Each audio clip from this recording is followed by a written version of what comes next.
Hola a todos y bienvenidos a un nuevo capítulo de Experiencia de Palabra. Hoy estamos con la psicoanalista, escritora, profesora Silvia Macri, miembro de la Escuela de Orientación Lacaniana, de la nueva Escuela Lacaniana de acá de Santiago y de la Asociación Mundial de Psicoanálisis. Silvia, muchas gracias por estar con nosotros.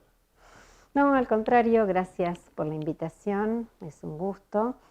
Ya te digo algo, escritora es decir mucho, como mucho con intento ser enseñante. En realidad los libros que yo escribí son o desgrabaciones de seminarios o ediciones de trabajos presentados, pero ya decir escritora, te agradezco la intención, pero no es para tanto.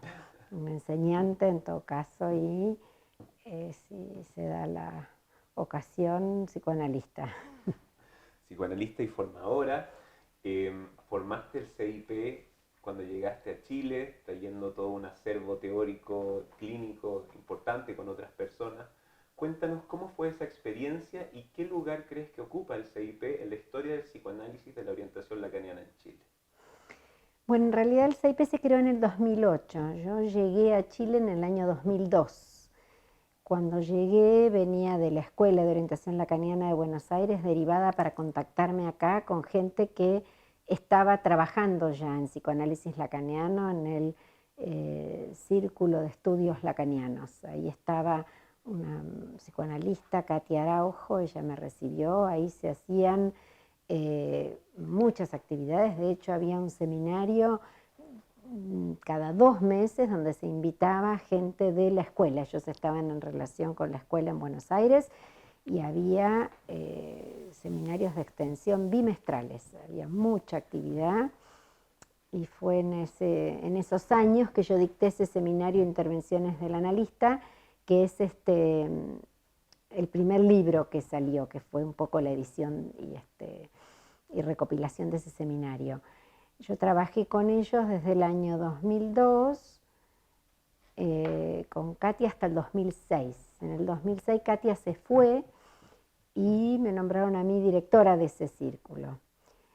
Estuve 2 años ahí, después en ese intertanto, en el 2008 llegó Rosa, en el 2007 yo entré a trabajar como coordinadora de extensión del Magíster del Andrés Bello, y ahí se empezó a perfilar otro trabajo que era hacer un grupo más grande con la gente de la Universidad Andrés Bello, que ellos tenían un magíster y un doctorado en psicoanálisis. Ahí llegó Rosa, también se sumó a los docentes del Andrés Bello y estuvimos en reuniones bastante tiempo y ese grupo con la universidad y la MP no se consolidó, entonces nosotros con Rosa en el 2008 creamos el CIP. Y se creó fundamentalmente con mucha gente de la universidad, pero fundamentalmente alumnos de ese magíster. Fue una experiencia muy buena. Rosita venía de Caracas y ella había tenido la experiencia de escuela en Caracas, así que empezamos dictando seminarios de extensión, empezamos con grupos de investigación, empezó como un trabajo chico que fue creciendo y que en algún momento fue un grupo reconocido por la MP, que aspiraba a ser una escuela. Simultáneamente se había creado otro grupo también lacaniano en relación a la MP y bueno, finalmente en el año 2016 de la unión de esos dos grupos se crea la escuela, la NEL Santiago, la nueva escuela lacaniana. Pero la verdad que para mí fue una experiencia muy buena todo lo que hice en Santiago desde que llegué, que en el año 2002 había muy poquito psicoanálisis lacaniano, la gente no tenía mucha idea, menos los estudiantes. Y después empezó a crecer al punto de que ya después llamaba la atención que alguien llegara a la consulta, bueno, porque quiero un analista lacaniano. Eso era impensable en el año 2002. Pasó bastante tiempo para que eso sucediera. Pero Y la bueno. historia del psicoanálisis lacaniano en Chile, con Rafael Pará, con Michel Thibault, con la generación de la Diego Portales, con luego el CIP, y finalmente con el advenimiento de la MP y la escuela, la NEL acá, después de un proceso largo que nunca se vio desde los 60, que estaba principalmente el psicoanálisis era freudo-kleiniano, ¿no? Hasta los 90 en Chile, cosa que pasaba de manera muy diferente en Argentina, que el psicoanálisis lacaniano estaba arraigado desde los 60, 70, y, y es interesante los factores culturales, porque también en Chile, y te quería preguntar por eso, por los aportes de otras nacionalidades o cómo se entiende el psicoanálisis. Rosita viene de Venezuela, Raquel Kors viene de Bolivia, tú vienes de Argentina. ¿Crees que se ha entramado un aspecto multicultural, ha ayudado a generar un psicoanálisis diverso, entendiéndolo con la subjetividad de la época y la idiosincrasia de cada uno de los practicantes del psicoanálisis, que luego han formado seres totalmente, o personas que han incurrido y han trabajado cosas diferentes según esta herencia cultural, desde dónde se posicionan? Sí, yo creo que sí. Acá yo creo que en el origen había, como vos decís, Michel Thibault, hubo gente que trajo el psicoanálisis francés en un principio y que lo que yo observé acá es que estaba muy atomizado, todo eran pequeños grupos trabajando en distintas cosas que todavía los hay. Y bueno, en realidad yo esto no lo había vivido mucho porque en Argentina la MP es muy potente, la escuela es muy grande, hay también de la IPA, pero es mucho más fuerte y más potente el grupo de la escuela de la MP. Con lo cual acá llamaba la atención que de la MP había muy poco y había pequeños grupos trabajando en distintas cosas. Y nuestro trabajo fue un poco aunar a todos los lacanianos que estuvieran interesados en algo relacionado al MP. Y hoy día yo creo que siguen algunos grupos funcionando, pero bueno, por lo menos los que estamos en torno al MP estamos juntos y la MP es mundial, por lo tanto, si alguien llega, sea de Caracas, sea de Ecuador, como es Martita Hidrobo, o sea, van llegando de distintos lugares y como la MP es mundial, se acercan a la sede o a lo que la MP tenga funcionando. Por eso se hace este grupo tan multicultural, como vos decís. ¿Ves algo característico del psicoanálisis argentino? Algo que no se encuentra acá, una práctica, algún tipo de enseñanza, alguna sintomatología que no se ve en Chile, o algo precisamente que tiene que ver con la enseñanza, quizás con autores como Oscar Mazota. No, yo lo que te podría decir que observé y que me llamó muchísimo la atención cuando llegué a Chile era los pacientes. ¿Por qué?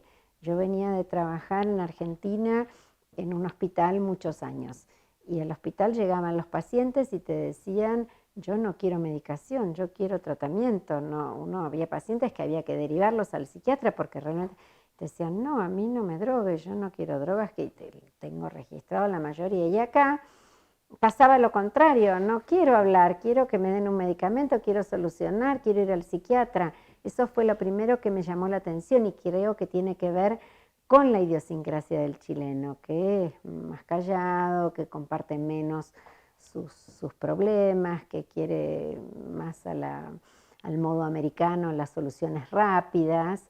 Bueno, y eso en realidad tal vez fue cambiando, o por lo menos yo fui encontrando que eso cambió. Después otra cosa que me llamaba mucho la atención era siempre la depresión, siempre el cansancio. Todos los pacientes decían, vengo porque estoy deprimido. Eso no es tan común en Argentina. Por eso te digo, para mí la diferencia mayor se produjo en las demandas, que creo que es un rasgo que tiene que ver con la cultura y con la idiosincrasia del chileno. Es mi sensación, por ahí me equivoco. Realmente.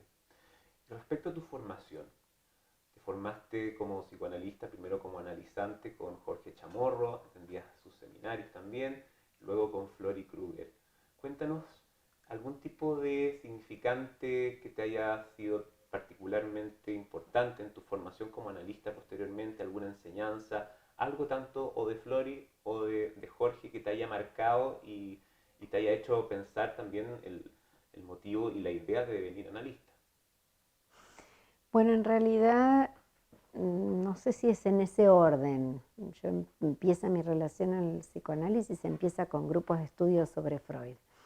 antes de conocer a la Eol y a Jorge y a Flori, me interesé por el psicoanálisis y por Freud, y empecé a hacer grupos de Freud. Y bueno, en Argentina, donde vayas, el que estudia Freud lo estudia desde lo lacaniano, y ahí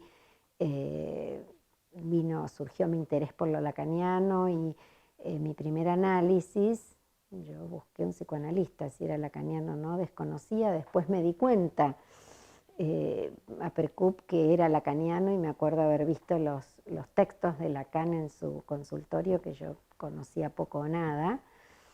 Y en realidad el encuentro con Jorge fue ya buscando formación lacaniana, ya se había creado la escuela, y bueno, era un seminario que él dictaba ahí, y bueno, fui a ver qué pasaba en la escuela, fue mi primer acercamiento a la escuela. Y bueno, como yo cuento en el libro, yo creo que fue la experiencia de castración. O sea, para mí nunca había habido un tema frustrante o preocupante, era el estudio y la comprensión y lo intelectual. Para mí era algo, bueno, si estudiás, sabés, si preguntás, entendés. Acá fue la primera marca importante de decir, bueno, pucha, hay todo un mundo que escapa a mi abordaje, y me pareció súper importante pasar por esa experiencia, que después uno transita en el análisis. De ahí el análisis con Flori, bueno, fue un momento de trabajar cosas, resolver problemas de la vida, poner en palabras cosas que no habían sido por ahí muy elaboradas, entender, detectar posiciones fantasmáticas. Estuvo signada por muchos cambios y contingencias de la vida, y la verdad que fue muy bueno. Y después, al tiempo, porque no fueron seguidos, al tiempo el análisis con Jorge fue totalmente otra historia. Yo a veces me preguntaba, Jorge no sabe de mi historia nada, ¿no? Ya se acabó la novela, se acabó la historia. Yo decía, ¿sabrá este hombre que yo tengo padres, que tengo hermanos? Porque en realidad era un análisis ya apuntando absolutamente a la división, al encuentro con la sorpresa, con el sinsentido, pero la verdad que una experiencia de mucha formación también. Si pudiera pensar la diferencia entre esas dos etapas.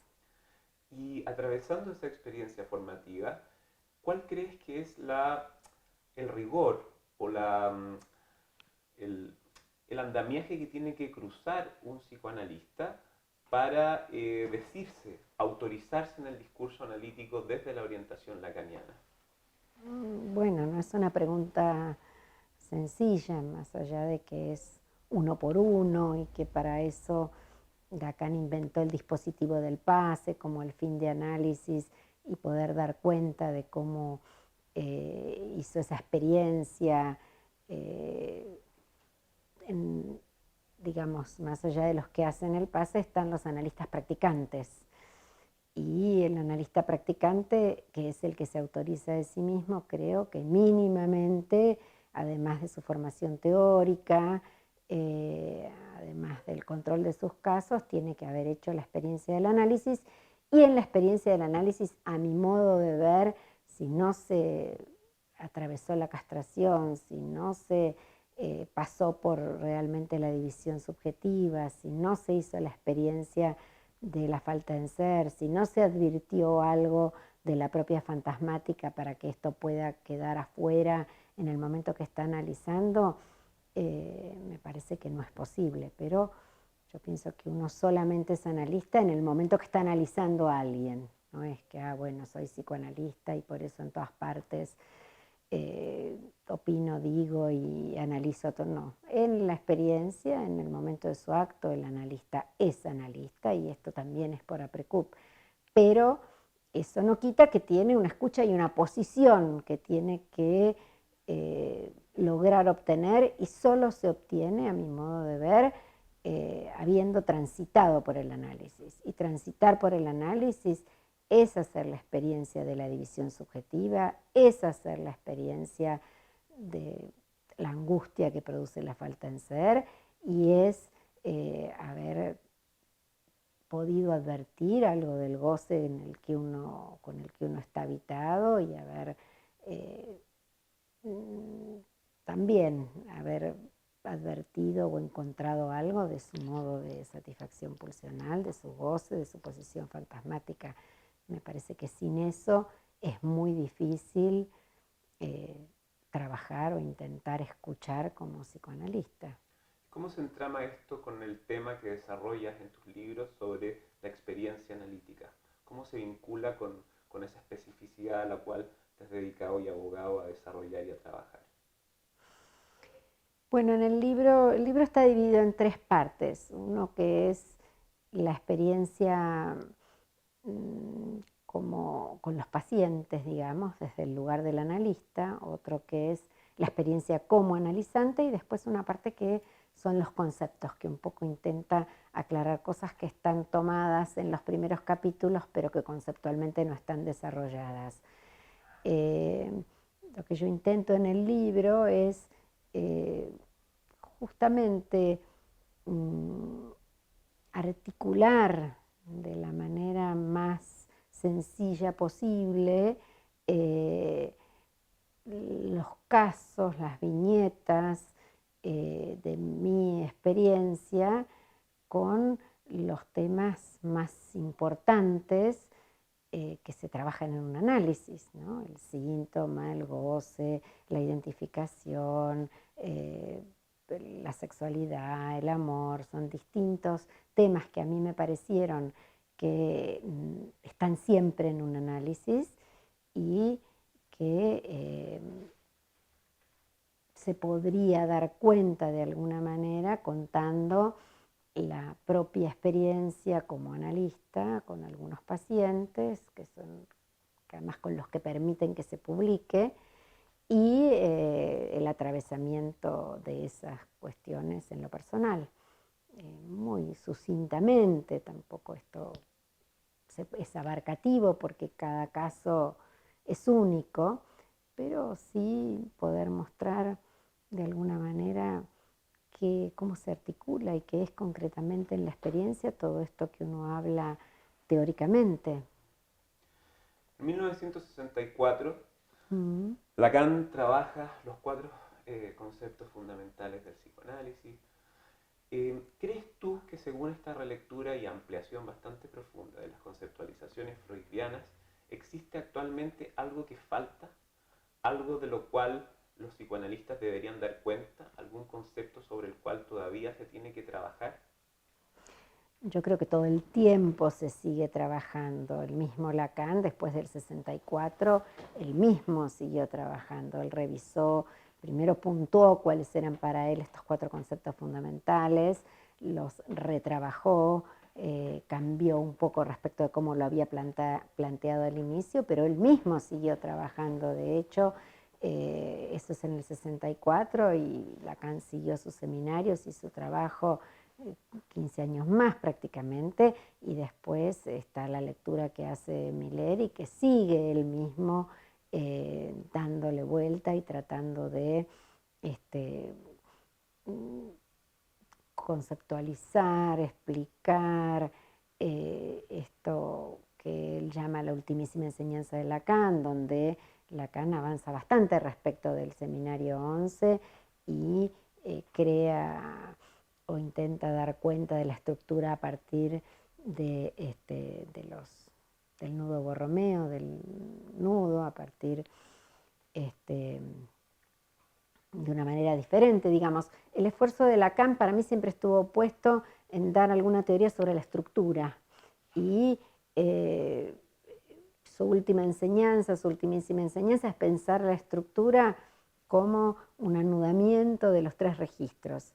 Creo que esto es muy superador respecto de cómo él pensó los 4 conceptos en el 64, sin que esto sea dejado de lado, digamos, pero sí da lugar a una clínica, podríamos decir, diferente. Y es Miller el que rescata esto y está hablando hoy en día ya no del análisis del sujeto, que era el paciente en algún momento, sino del análisis del parletre y del pase del parletre, y hay que dar cuenta de esto, y no es lo mismo el análisis del parletre que el del sujeto, o por lo menos no se relata con la misma lógica.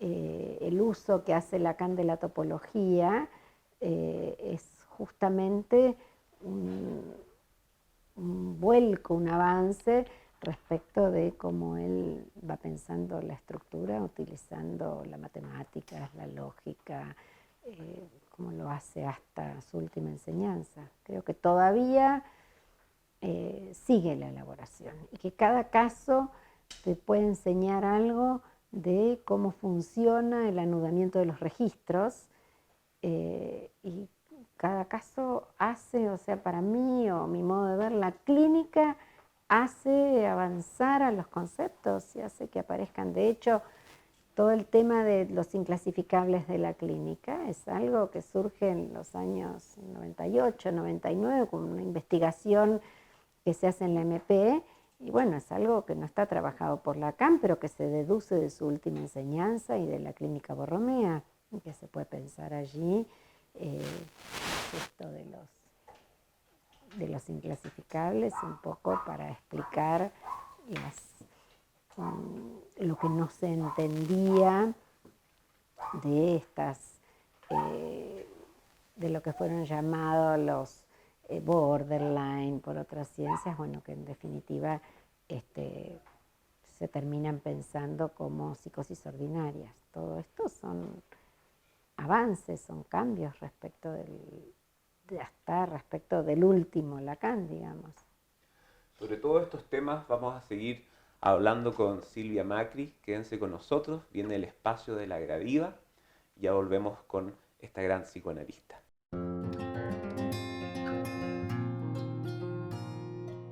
Ahora escribo pájaros. No los veo venir, no los elijo. De golpe están ahí. Son esto: una bandada de palabras posándose una a una en los alambres de una página, chirriando, picoteando, lluvia de alas, y yo sin pan que darles, solamente dejándolos venir.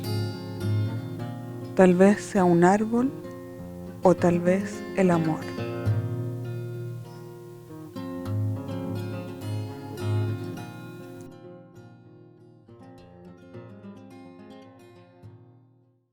Estamos de vuelta en Experiencia de Palabra. Estamos con Silvia Macri, psicoanalista, miembro de la Escuela de Orientación Lacaniana, de la ANEL, Nueva Escuela Lacaniana, y de la Asociación Mundial de Psicoanálisis. Silvia, queríamos preguntarte sobre el goce femenino, este tema complejo que se plantea Lacan ya desde el seminario 17, cuando dice que Freud a veces abandonaba a los psicoanalistas, haciendo alusión a la pregunta que nunca pudo contestar Freud sobre qué es lo que quiere una mujer. Lacan parece que se hace cargo clínicamente de esta noción, y yo te quería preguntar, a partir de la enseñanza de Lacan, ¿cómo ves que goza una mujer actualmente? Bueno, es interesante tu pregunta porque cómo goza una mujer ya lo estás llevando al universal. Y yo ahí Lacan te respondería: la mujer no existe. Entonces la pregunta sería: ¿cómo goza cada mujer? Y no solo cada mujer, sino cómo se goza en posición femenina, podríamos decir, porque además para Lacan se trata de posiciones de goce. Y respecto a esas posiciones de goce, él dice se puede estar en posición femenina o masculina. Pero lo que explica Lacan, y esto deriva de las fórmulas de la sexuación, es que hay un goce que se le atribuye al hombre, podríamos decir, que es el goce fálico, el goce que está regulado o circunscripto por el falo, pero que hay algo del goce que excede al falo. Y entonces en ese exceso de goce es donde ubica el goce femenino, que después Lacan va a decir que ese es el verdadero goce, que el verdadero goce es el que excede al falo, es aquello que no tiene regulación, que no tiene medida, que se va. Si uno dijera goce que no tiene medida, no regulado por el falo, decimos la psicosis, ¿no? Pero entonces podríamos decir, todas las mujeres son locas. Y ahí dice, ¿por qué? Porque tienen un goce no regulado por el falo. Pero eso le agrega Lacan inmediatamente, pero no del todo. No del todo, ¿por qué? Porque la mujer tiene un pie en el goce fálico, tiene algo del goce regulado, pero algo que se escapa y que se ve muy bien en no solo en las mujeres, sino, digamos, en el mundo en general, ¿no? Esto que escapa a toda regulación y justamente se habla de la feminización del mundo porque en realidad el mundo va hacia ahí, hacia no todo norma macho, no todo regulado, no todo fálico. Pero me hace gracia tu pregunta porque hablábamos de los inicios de mi formación y recuerdo que el primer seminario que yo fui en el año, pienso que era el 94, a la escuela que daba Chamorro sobre las mujeres y entonces él trataba en aquella época, ¿cuántos años pasaron? Más de 20, de explicar lo que era el goce femenino y me acuerdo de que no había forma de entender esto y me acuerdo de que nos acercábamos con mis amigas cuando terminaba la escritorio de pedirle que siguiera explicando qué era esto y si se trataba de de la satisfacción sexual, del orgasmo vaginal, del orgasmo del clítoris, del orgasmo en lo masculino. Me da gracia porque así empezó todas las cosas que no entendía. Si vos me preguntas cómo las entiendo ahora, lo entiendo así como te expliqué y ya te digo, Lacan va a decir que el verdadero goce es ese, el que excede a la regulación fálica. Y sobre estas elucubraciones y conceptualizaciones de Lacan, ¿cómo repensar la clínica sobre la posición femenina? Se habla sobre feminizar los análisis, hablando del caso a caso, tomándolo en cuenta, sobre la posición de la mujer que no es, ¿no?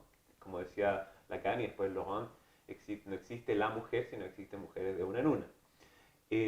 Las consecuencias clínicas y el paso precisamente del goce al analizante del deseo. Ahí no te entendí bien la pregunta, pero sí te diría que si la mujer no existe, el paciente tampoco existe, porque en realidad son de a uno y de lo que se trata en la clínica y en cada caso, si querés pensarlo desde el goce, es de qué goza cada sujeto. Cuando llega un paciente al análisis, para mí la pregunta es, bueno, diciéndola más coloquialmente, de qué sufre. Y entonces está ahí de qué goza, porque sabemos que allí donde sufre o de eso que se queja es de lo mismo que goza, es donde la pulsión se satisface. Entonces, la pregunta es, cada uno, ¿cuál es el goce de cada paciente? Entonces, Y la otra patita era el encuentro con el deseo. bueno,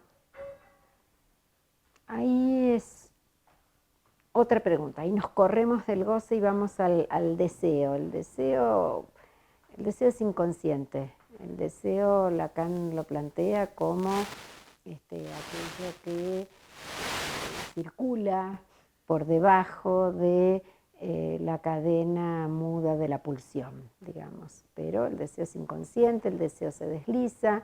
Él decía desde el inicio de su enseñanza que había que llevar al paciente al encuentro con su deseo inconsciente, etcétera, etcétera.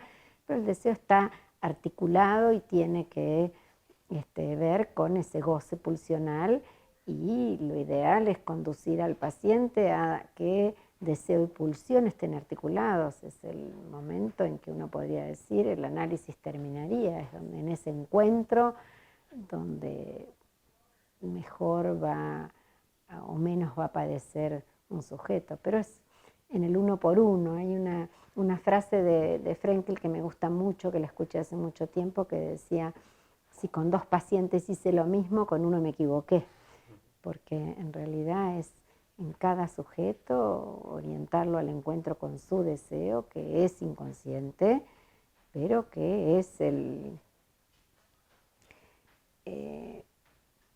que circula y está presente en el momento momento en que uno habla, ¿no? Que no habla gratuitamente, habla determinado por su fantasma y por el goce pulsional que lo habita. En el lanzamiento de tu tercer libro, Alejandro Reynoso, el ex director de la Nueva Escuela Lacaniana, hizo mención y un agradecimiento a tu formación milleriana respecto a lo pedagógico que se volvían tus escritos. ¿Crees que esta formación o la enseñanza de Lacan vista desde la óptica milleriana favorece la transmisión de ciertos conceptos que pueden ser vistos oscuros desde afuera? De todas maneras, de hecho yo en todos mis libros, las primeras palabras le agradezco la elucidación a Miller, sin el cual por lo menos para mí no hubiera sido posible. Yo amo la retórica, amo para mí, mi funcionamiento psíquico es de lo más sencillo a lo más complejo y casi al estilo matemática de un teorema, es lo que queríamos demostrar, digamos, partir de lo más básico. Y yo encuentro eso en Miller y se adapta o tiene mucho que ver con mi forma de aprender. Entonces, también se traduce en la forma que yo intento transmitir. Intento ser clara y por lo que me dicen o por lo que recibo como comentario creo serlo, pero no sería posible para mí sin la elucidación que hace Miller. Digamos, yo después de leer a Miller leo a Lacan o a Lacan con Miller, sino para mí hay cosas que no, creo que no hubiese comprendido nunca. Yo admiro a la gente que lee directamente a Lacan y lo entiende y se rompe la cabeza con cada frase y los admiro, pero para mí creo que sería imposible. Mis primeras lecturas de los escritos eran sumamente frustrantes. Si no hubiera existido Miller, yo no sé si hubiese sido lacaniana.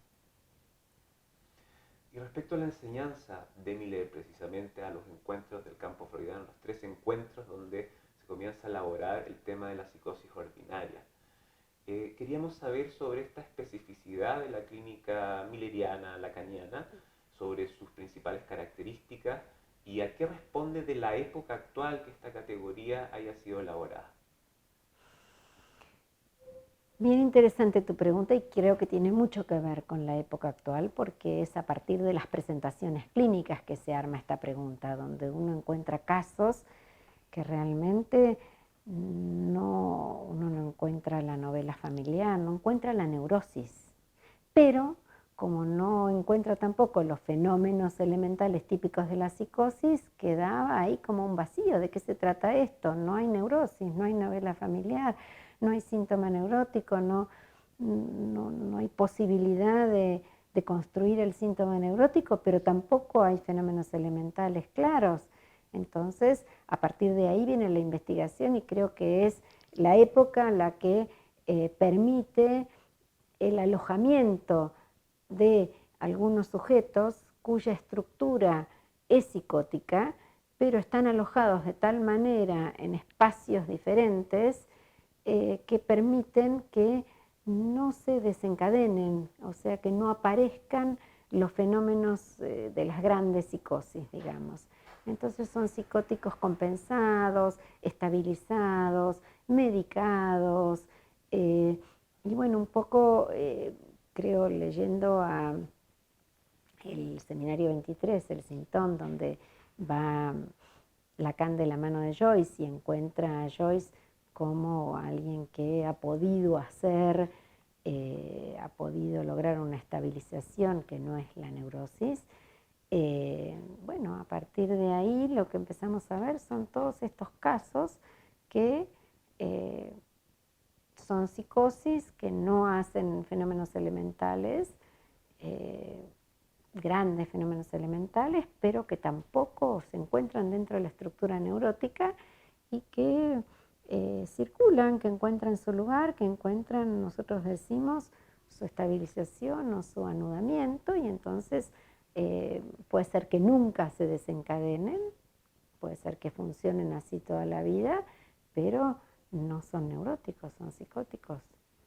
Encuentran ese saber hacer que plantea la última enseñanza de Lacan, en la clínica Borromea, queríamos preguntarte sobre esa especificidad de la articulación clínica, cómo ver a los pacientes el uno por uno con esa estructura, con la clínica nodal, y los principales aportes que has encontrado en tu propia clínica con esa teoría.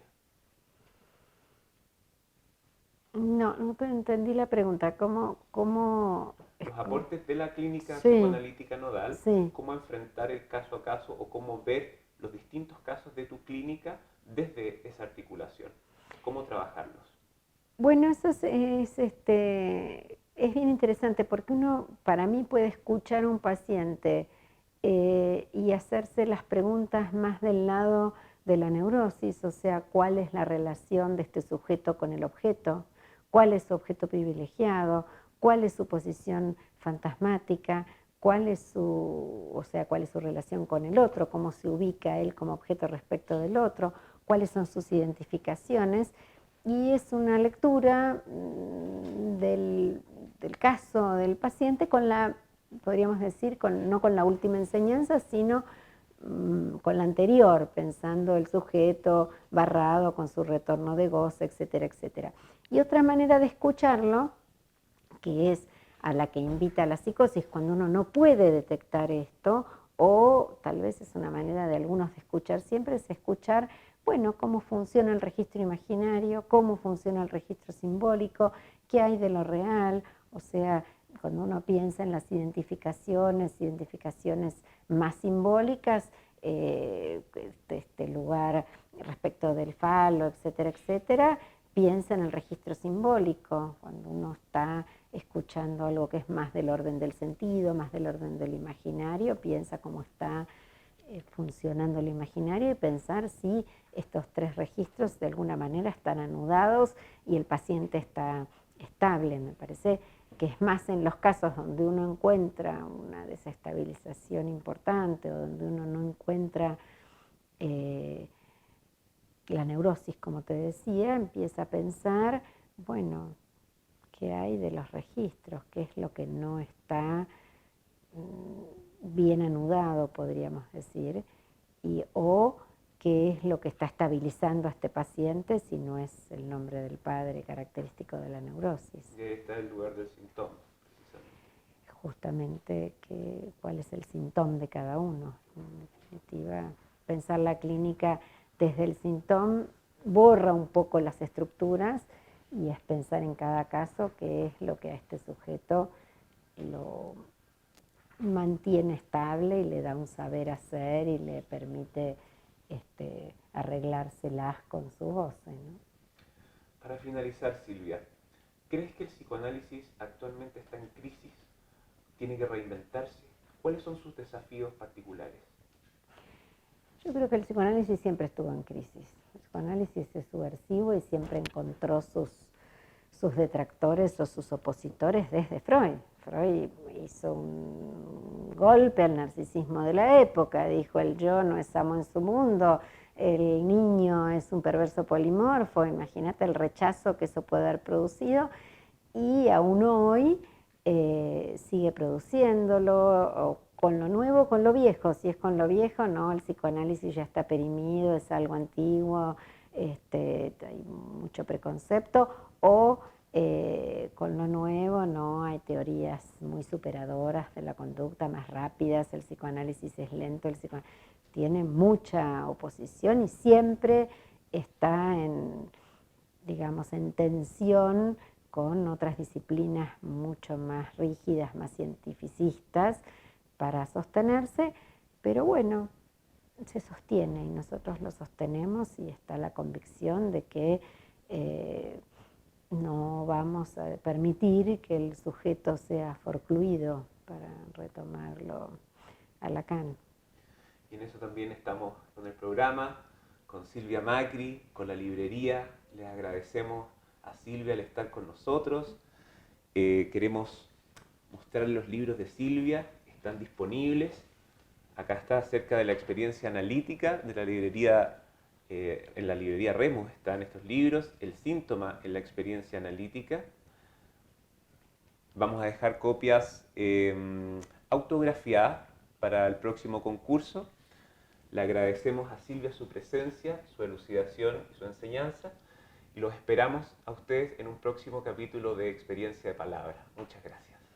Bueno, yo les agradezco a ustedes la entrevista y también les quiero agradecer a la librería porque más allá de que ahora pueda tener mis libros, la librería fue un gran aporte porque acá en Chile bien, no había psicoanálisis, tampoco había libros de psicoanálisis, entonces uno en su origen le daba a los alumnos los textos y los textos no los tenían, había que fotocopiarlos, los tenían que encargar a Buenos Aires, nunca podían leer lo que uno quería y bueno, fue gracias a la aparición de la librería, Natalia con sus libros, que a partir de determinado momento uno podía y puede decir, bueno, los textos son en tal librería, es la única librería completa de psicoanálisis que yo conozco acá y por lo tanto es de muchísima ayuda para que la gente, además de escucharnos a los que intentamos transmitir algo, pueda ir a las fuentes y leer los textos. Totalmente le agradecemos a nuestra directora Natalia Ortiz, a Pablo Aparicio en las cámaras, a Silvia Macri, y los esperamos en un próximo capítulo de Experiencia de Palabra. Muchas gracias. Bueno, gracias. Gracias.